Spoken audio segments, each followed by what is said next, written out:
नमस्कार। आज हम the tau of Warren Buffett इस बुक में बताए हुए मिस्टर वॉरेन बफेट के कुछ इन्वेस्टमेंट अफोरिज्म्स यानी उनके इन्वेस्टिंग के कुछ सूत्रों के बारे में बात करेंगे। तो आज हम मिस्टर वॉरेन बफेट के 6 इन्वेस्टिंग अफोरिज्म्स यानी 6 इन्वेस्टिंग सूत्रों के बारे में बात करेंगे।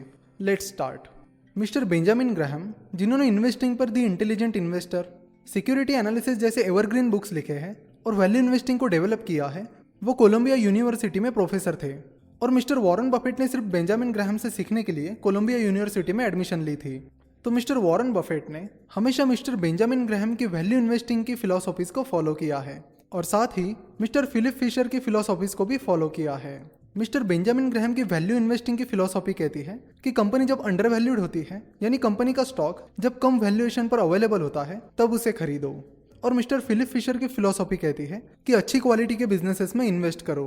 तो मिस्टर वॉरेन बफेट ने बेंजामिन ग्राहम और फिलिप फिशर की फिलॉसफीज को ऐड किया और अपनी खुद की फिलॉसफी बनाई, दैट इज क्वालिटी बिजनेसेस को कम वैल्यूएशन पर खरीदना।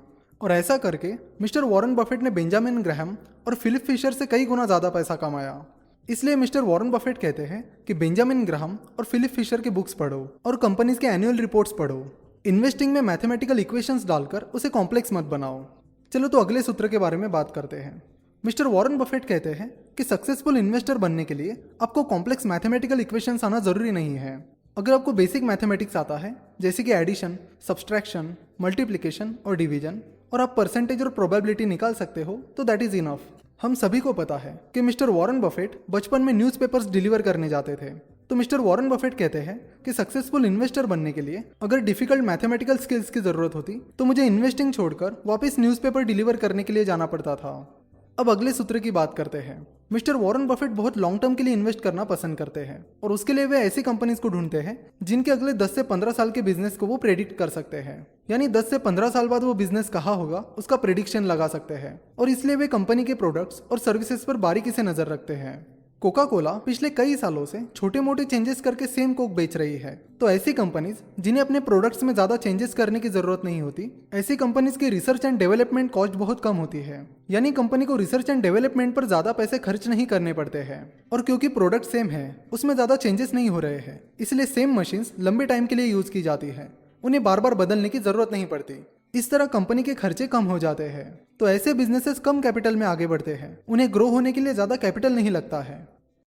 चलो तो अगले सूत्र के बारे में बात करते हैं। इन्वेस्टिंग में डिसीजन मेकिंग बहुत इंपॉर्टेंट है।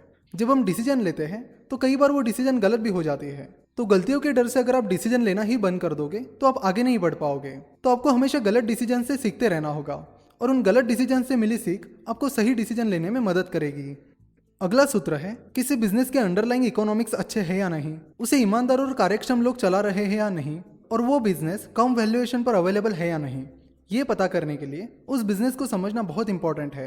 किसी बिजनेस को समझना मतलब वो कंपनी कैसे चलती है, उसका बिजनेस और रेवेन्यू मॉडल क्या है, उस कंपनी के पास कौन सी कॉम्पिटिटिव एडवांटेजेस है, वो कौन सी चीजें हैं जिसका कंपनी के बिजनेसेस को फायदा हो सकता है, कंपनी का मैनेजमेंट कैसा है, एटसेट्रा एटसेट्रा। इन जैसी सारी चीजों को समझना। अगर आप कंपनी के बिजनेस को ही नहीं समझोगे तो आपको ये तीनों चीजें नहीं समझ आएगी। अगर मिस्टर वॉरेन बफेट को कोई बिजनेस समझ नहीं आ रहा है तो वो उसमें बिल्कुल भी इन्वेस्ट नहीं करते हैं, क्योंकि अगर उन्हें कोई बिजनेस समझ नहीं आता है तो उन्हें ये 3 चीजें पता नहीं चलती है और इन 3 चीजों को जाने और समझे बिना वे अपनी कोई भी इन्वेस्टमेंट डिसीजन नहीं लेते हैं। फॉर एग्जाम्पल, जब 1990s में यूएस में इंटरनेट और .com रिवॉल्यूशन आया था तब सारी टेक्नोलॉजी कंपनीज तेजी से बढ़ रही थी। तब मिस्टर वॉरेन बफेट ने एक भी टेक्नोलॉजी कंपनीज में इन्वेस्ट नहीं किया था, क्योंकि तब उन्हें टेक्नोलॉजी बिजनेस नहीं समझता था। तो आप भी किसी बिजनेस में इन्वेस्ट करने से पहले उस बिजनेस को समझें और इन 3 चीजों के बारे में जरूर जानें। अब अगले सूत्र के बारे में बात करते हैं। एक बिजनेसमैन को ये अच्छे से पता होता है कि कोई बिजनेस कैसा है और कौन सी कंपनी अपने कॉम्पिटिटर से अच्छा परफॉर्म कर सकती है, जिनकी मदद से ये पता चलने में आसानी होती है कि कंपनी के प्रोडक्ट्स और सर्विसेज कैसे परफॉर्म कर सकते हैं। इसलिए इन्वेस्टिंग करते वक्त किसी बिजनेस को समझने के लिए आपको एक बिजनेसमैन की तरह सोचना होगा। वही एक स्मार्ट इन्वेस्टर को ये अच्छे से पता होता है कि कौन सा बिजनेस ओवर वैल्यूड है और कौन सा बिजनेस अंडर वैल्यूड है।